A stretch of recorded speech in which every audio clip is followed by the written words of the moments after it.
The spark that changes everything. The emergency alarm pierced through the bustling corridors of the Galactic Trade Center like a knife through silk. Jake Morrison looked up from the environmental control panel he was repairing, his weathered hands still gripping the plasma torch he'd been using to weld a fractured coolant line. The red warning lights bathed his face in an ominous glow as he quickly shut down his equipment and reached for his communication device. "Morrison here," he said into the device, already anticipating another routine maintenance call. After 3 years working as a systems engineer for the Trade Center, he'd learned to expect the unexpected when dealing with technology from a dozen different worlds. "Jake, we've got a situation in Conference Hall 7, came the frantic voice of his supervisor, Marcus Chen. "The Zephyrian delegation is supposed to sign the new mining rights treaty in 20 minutes, but the entire environmental system has crashed. The atmospheric processors aren't working, and the Zephyrians can't breathe our standard air mix for more than an hour without their equipment." Jake was already moving, grabbing his toolkit and jogging toward the nearest transit tube. The Zephyrians were one of the most advanced species in the galactic community, known for their incredible diplomatic skills and technological prowess. They were also notoriously particular about environmental conditions, requiring a specific blend of gases and precise temperature control to function at their best. "What about their portable life support systems?" Jake asked as he stepped into the tube that would carry him to the conference level. "That's the problem," Marcus replied, his voice tight with stress. "Their equipment is interfaced with our environmental controls. When our system went down, it took theirs with it. The backup generators aren't providing enough power to run both systems independently." Jake felt his pulse quicken. This wasn't just a maintenance issue anymore. It was a potential diplomatic disaster.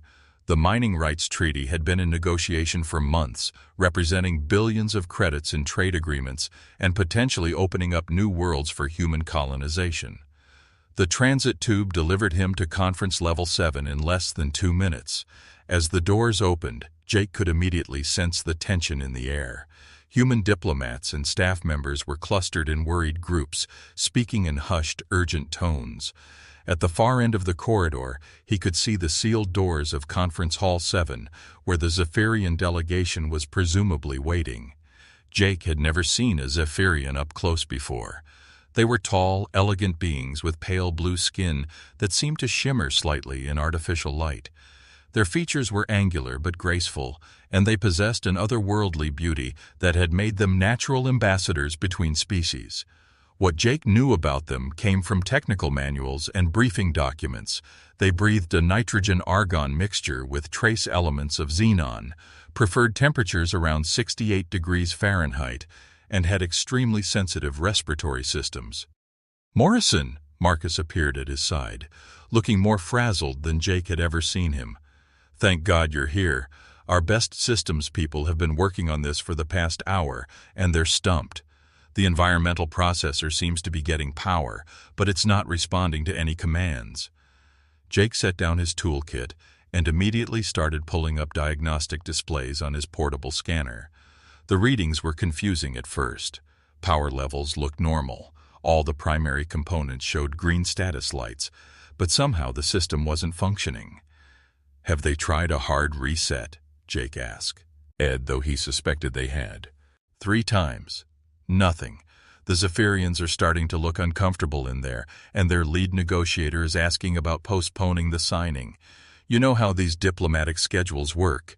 If we postpone today, it could be months before we can get everyone back together. Jake nodded grimly. Diplomatic momentum was a fragile thing, especially when it involved multiple worlds and species. He'd learned that lesson the hard way in his previous career.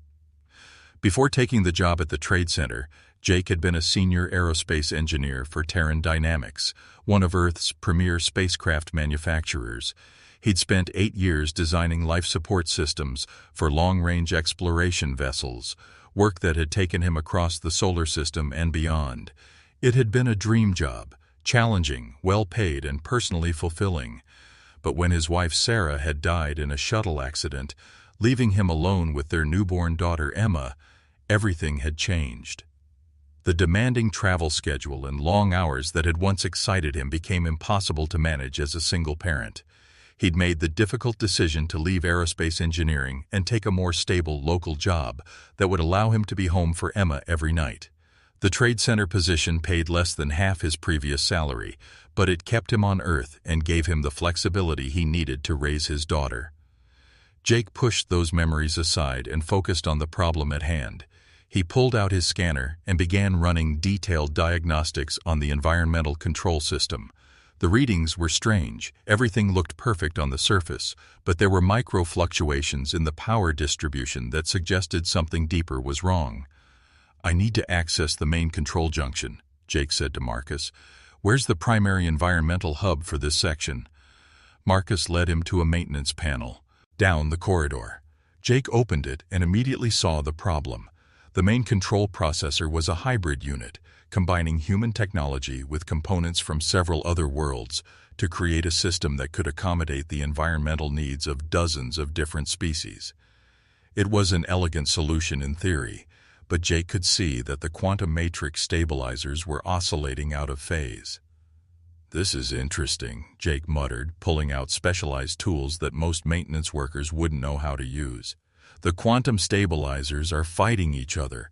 It's like having two conductors trying to lead the same orchestra. All the individual musicians are fine, but they can't work together because they're getting conflicting signals."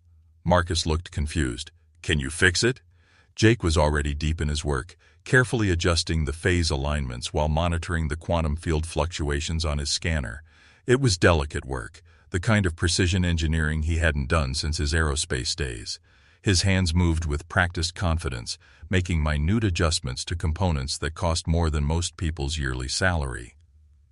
"The Zephyrian atmospheric requirements are very specific," Jake explained as he worked. "Their quantum-based life support systems operate on a completely different harmonic frequency than our standard environmental controls. When our system crashed and rebooted, it must have reset to default parameters that are incompatible with their equipment." As he spoke, Jake realized he was enjoying himself for the first time in months. This was real engineering, complex problem-solving that required both technical knowledge and creative thinking. It reminded him of why he'd fallen in love with his profession in the first place. "There," Jake said, making a final adjustment and watching as all the system indicators shifted to green. "That should do it." Almost immediately, they could hear the environmental processors humming back to life throughout the conference level. Jake's scanner showed that atmospheric composition was rapidly adjusting to the proper mixture for the Zephyrian delegation. Marcus looked at the readings in amazement. "Jake, that's incredible. Our senior engineers couldn't figure this out, and you solved it in 15 minutes. How did you know about quantum matrix stabilizers?" Before Jake could answer, the sealed doors of Conference Hall 7 opened, and the Zephyrian delegation emerged. Jake got his first close look at the beings he'd just helped, and he was struck by their graceful elegance. They moved with a fluid quality that seemed almost like dancing, and their pale blue skin had an opalescent quality that shifted subtly in the light. The lead figure approached them, a tall, striking female with intricate silver markings along her temples, and wearing flowing robes that seemed to shimmer with their own inner light. Her large, luminous eyes fixed on Jake with unmistakable intelligence and curiosity. "I am Zara Veltar, Chief Diplomatic Envoy for the Zephyrian Confederation," she said, her voice melodic and perfectly articulated, despite the obvious differences in vocal structure. "I understand you are responsible for resolving our environmental difficulties." Jake felt suddenly self-conscious in his work coveralls and tool belt, especially standing before someone so obviously important and refined. "Just doing my job, ma'am. Jake Morrison, systems engineer." Zara studied him with obvious interest. "Mr. Morrison, I must confess that we were prepared to postpone today's proceedings.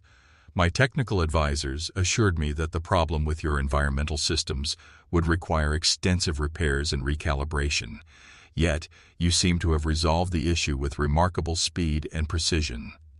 Marcus stepped forward, clearly proud. "Jake here used to design life support systems for deep space exploration vessels. We're lucky to have him." Something flickered in Zara's luminous eyes. Surprise, perhaps, or recognition. Aerospace engineering. That explains your understanding of quantum matrix stabilization. Most facility maintenance personnel would not possess such specialized knowledge. Jake found himself standing a little straighter under her appreciative gaze. Complex systems are complex systems, whether they're on a spacecraft or in a diplomatic facility. The principles are the same. You just have to understand how all the pieces work together. Zara nodded slowly, and Jake had the distinct impression that she was reassessing not just him, but perhaps humans in general. Indeed, your species continues to surprise us with your adaptability and ingenuity. This is the second time today that a human has exceeded our expectations.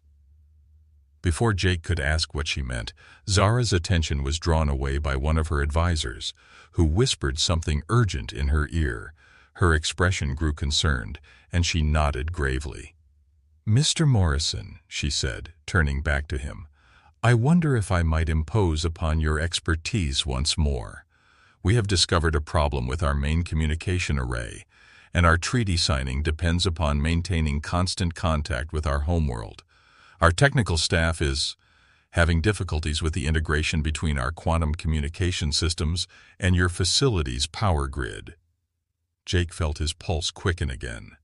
Quantum communication systems were even more complex than environmental controls, operating on principles that push the boundaries of known physics. But the way Zara was looking at him, with respect and genuine hope, made him want to rise to the challenge. "I'd be happy to take a look," Jake said, already reaching for his tool. "Kit." As they walked toward the communication center, Jake caught Marcus staring at him with a mixture of amazement and newfound respect. For 3 years, Marcus had seen Jake as just another maintenance worker, competent and reliable, but nothing special. Now, Jake could see his supervisor beginning to understand that there might be more to his background than anyone had realized. The communication center was a maze of advanced technology from multiple worlds, all somehow integrated into a functioning whole. The Zephyrian Quantum Communication Array was a work of art, crystalline structures that seemed to bend light around themselves, connected by energy conduits that hummed with barely contained power. Jake began running diagnostics while Zara watched attentively. The problem was immediately apparent to him. The quantum coherence fields were being disrupted by harmonic interference from the facility's standard subspace communication systems. It was like trying to listen to a whispered conversation in the middle of a rock concert. "I can solve this," Jake said, pulling out a device that looked like a cross between a scanner and a tuning fork. "But I'll need to make some modifications to both your system and ours. The interference patterns can be synchronized instead of competing." As Jake worked, he found himself explaining the technical details to Zara, who listened with obvious fascination and asked surprisingly sophisticated questions. She clearly understood the underlying principles, even if the specific implementation was unfamiliar to her. "Your approach is quite elegant," Zara commented, as Jake made precise adjustments to the quantum field generators. "Our engineers would have attempted to shield our systems from the interference. Your solution creates harmony between the competing signals instead." Jake paused in his work, struck by her observation. "That's a really good way to put it. Competition versus cooperation. I never thought of it in those terms before." When Jake finished his modifications, the improvement was dramatic. The quantum communication array achieved perfect coherence, and Zara's advisors confirmed that their connection to the Zephyrian homeworld was stronger and clearer than it had ever been in the facility. "Remarkable," Zara said, her luminous eyes fixed on Jake with unmistakable admiration.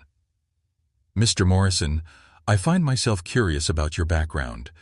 How does someone with your obvious expertise come to work in facility maintenance?" Jake felt heat rise to his cheeks. The question hit closer to home than she could know, touching on choices and sacrifices that still sometimes kept him awake at night. "Sometimes life takes you in directions you don't expect," Jake said quietly. "You do what you have to do for the people who matter most to you." Zara studied his face with those intelligent, perceptive eyes, and Jake had the feeling that she understood more than he'd actually said. "Indeed," she said softly. "Family obligations are sacred among my people as well. There is no shame in choosing love over ambition, Mr. Morrison." The simple statement, delivered with such genuine understanding, hit Jake harder than he'd expected. For 3 years, he'd carried a quiet sense of failure about leaving his aerospace career, but hearing it reframed by this sophisticated, accomplished being made him see his choice in a new light. Before either of them could say more, one of Zara's advisors approached with urgent news. The treaty signing was ready to proceed, thanks to Jake's repairs. As the Zephyrian delegation prepared to return to the conference hall, Zara lingered for a moment. "Mr. Morrison," she said, "I suspect our paths may cross again. Your skills and insights could prove valuable in ways you might not yet realize." Little did Jake know that his daughter Emma was at that very moment conducting a science experiment in her after-school program, trying to figure out how to make different colored lights work together instead of competing. Like father, like daughter, both Morrison family members were learning that harmony could be more powerful than conflict. The successful treaty signing later that afternoon would indeed open up new mining rights and trade opportunities for humanity.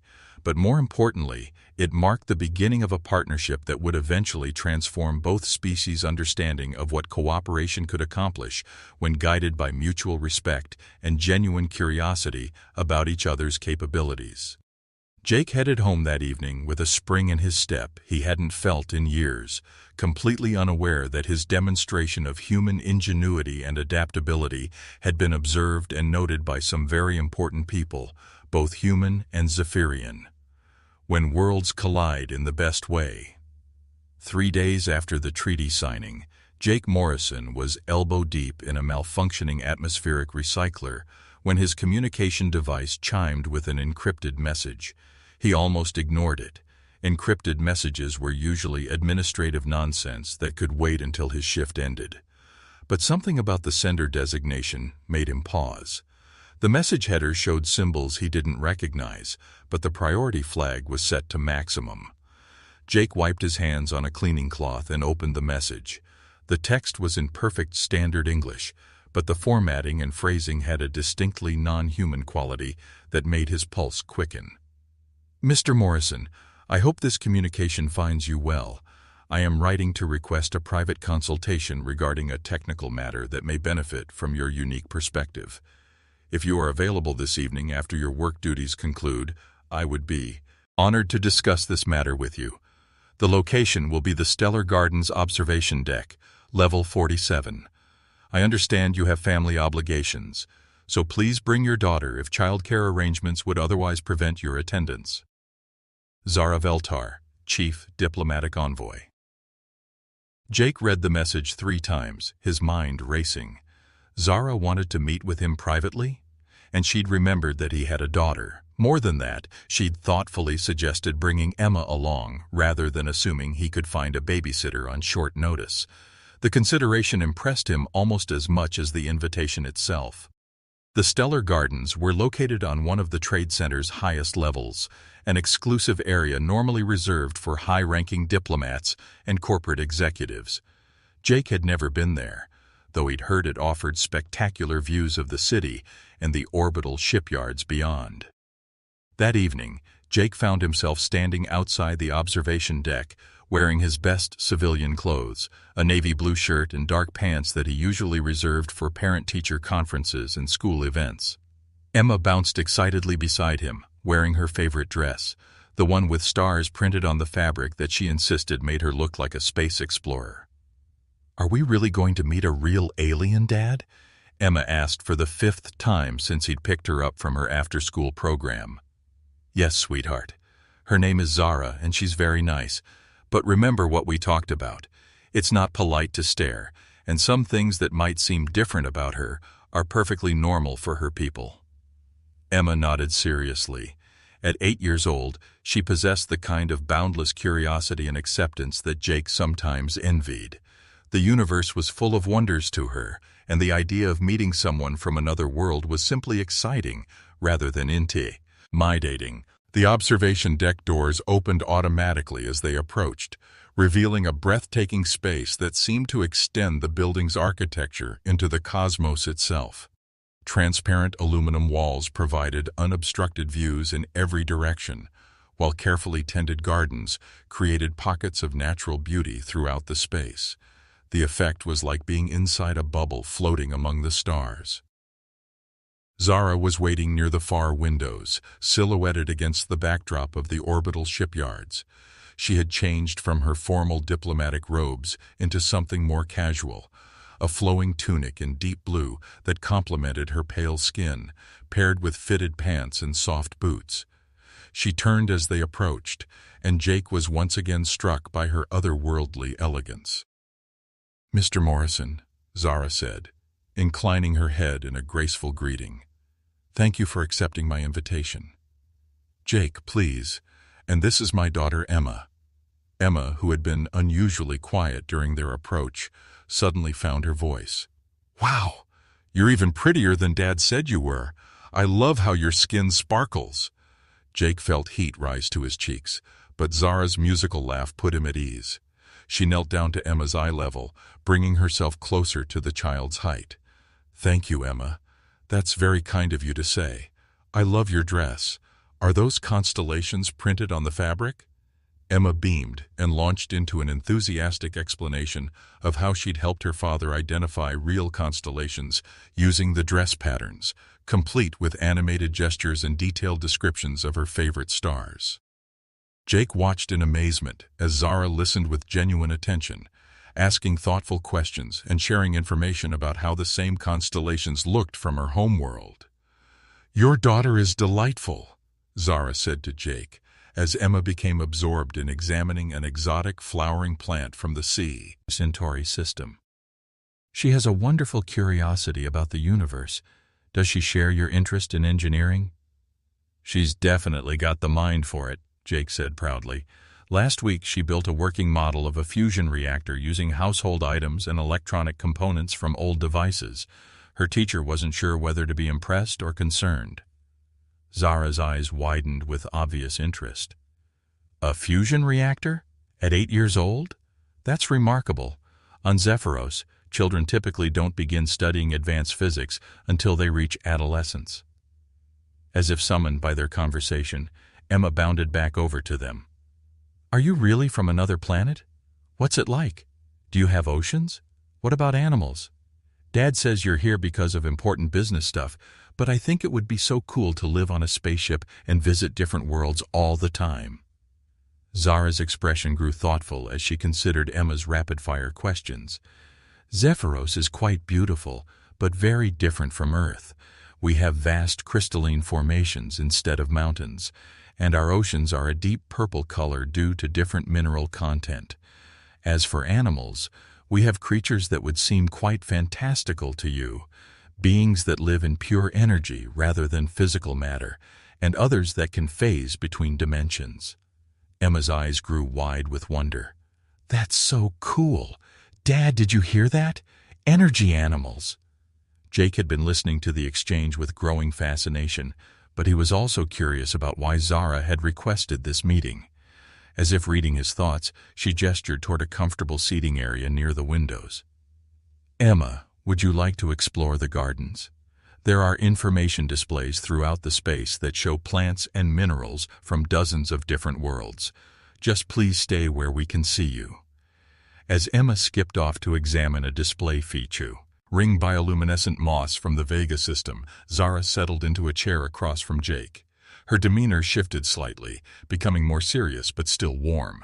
"Jake, I asked you here because I have a proposition that I believe could benefit both our peoples," she began.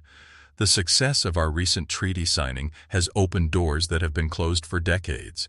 Your technical skills played a crucial role in that success, but more importantly, your approach to problem-solving impressed our diplomatic corps." Jake felt a familiar flutter of excitement mixed with apprehension. "What kind of proposition?" Zara leaned forward slightly, her luminous eyes intense with purpose. "We are planning to establish a joint research facility, a collaboration between human and Zephyrian scientists and engineers. The facility would focus on developing technologies that could benefit both civilizations, particularly in areas of environmental sustainability and interstellar travel. The words hit Jake like a physical blow. It was everything he'd dreamed of during his aerospace career: cutting-edge research, interspecies collaboration, the chance to push the boundaries of what was possible. But it also represented everything he'd given up when Emma was born. "That sounds incredible," Jake said carefully, "but I'm not sure I'm the right person for something like that. I haven't been involved in advanced research for years, and my current position doesn't exactly qualify me for high-level scientific collaboration." Zara tilted her head, studying him with those perceptive eyes. "Jake, what you did 3 days ago, solving our environmental system crisis and communication array problems, demonstrated exactly the kind of innovative thinking we need. Your ability to see connections between different technologies, to create harmony instead of competition between competing systems, that's not something that can be taught from textbooks." Jake glanced over at Emma, who was now enthusiastically explaining something to a holographic display guide, his daughter. His animated gestures and bright expression filled him with the familiar mix of love and protective instinct that had guided his decisions for the past 8 years. "It's not that simple," Jake said quietly. "I have responsibilities here. Emma needs stability, routine. I can't just uproot our entire life for a research opportunity." "What if you didn't have to?" Zara asked gently. "The facility would be located here, in Earth's orbital space, close enough that you could maintain your current living situation while participating in work that truly utilizes your capabilities. And Jake, the educational opportunities for Emma would be extraordinary. She would have access to learning resources and mentors from across the galaxy." Jake felt his carefully constructed world shifting beneath him. For 3 years, he told himself that he'd made the right choice, that stability and routine were more important than personal ambition. But listening to Zara describe this opportunity, he realized that maybe those weren't his only options. "There's something else," Zara continued. "Yesterday, I received a communication from our homeworld.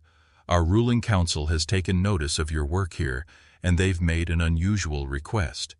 They want to know if you would be willing to serve as a technical advisor for future human-Zephyrian cooperation initiatives." Jake's breath caught in his throat. "The ruling council knows who I am?" "Your reputation has grown quite rapidly in certain circles. The way you approached our technical challenges, your respect for different technological philosophies while finding innovative solutions, these are qualities that our leaders value highly." Emma's excited voice broke into their conversation as she ran back toward them, clutching a small device that was projecting a 3-dimensional image of a crystalline structure. Emma's excited voice broke into their conversation as she ran back toward them, clutching a small device that was projecting a 3-dimensional image of a crystalline structure. "Dad, look at this! It's a mineral from their planet that can store energy like a battery, but it also grows like a plant. The nice hologram lady says it could revolutionize power storage if we could figure out how to grow it in Earth conditions." Jake looked at the projection in his daughter's hands, then at Zara's encouraging expression, then back at his daughter's bright, curious face. In that moment, he saw a different path forward, one where his choices weren't limited to either career success or family happiness. "How would this work?" Jake asked Zara, his voice stronger now. "This research facility, the advisor position, what would that look like day to day?" Zara's expression brightened with obvious pleasure. "Initially, you would split your time between your current position and consultation work for the research facility. As the project develops and funding is approved, you would transition to full-time involvement. The work would be challenging and meaningful, but it would also offer flexibility for family obligations." She paused, glancing at Emma, who was still absorbed in examining the energy crystal projection. "Jake, I hope you understand that this isn't charity or favoritism. We need someone with your specific combination of technical expertise and creative problem-solving abilities.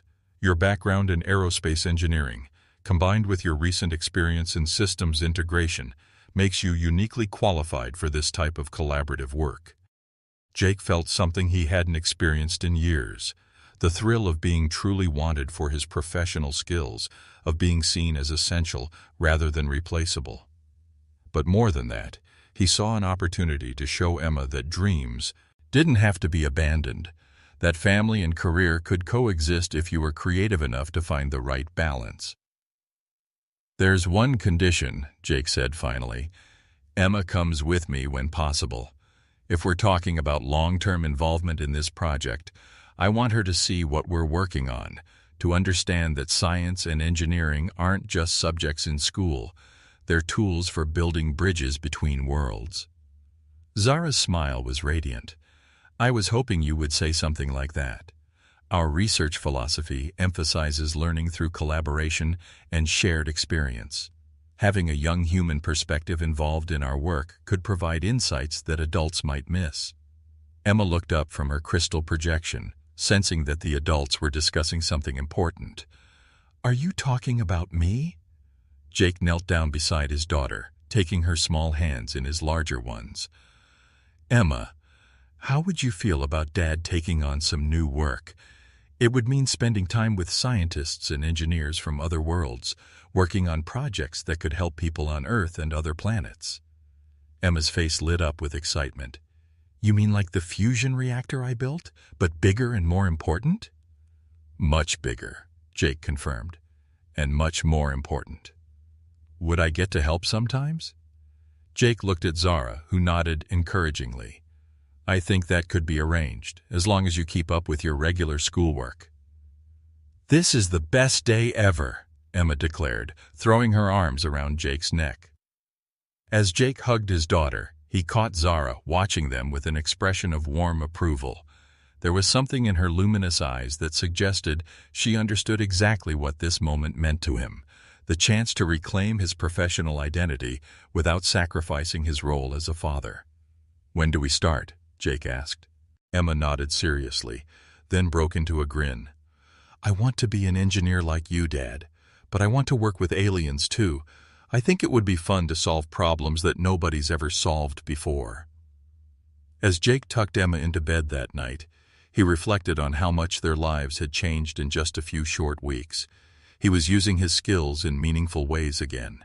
Emma was thriving in an environment that challenged her intellect, and they were both part of something larger than themselves, a collaboration that was literally helping to build bridges between worlds. The next morning brought news that would take their collaboration to an entirely new level.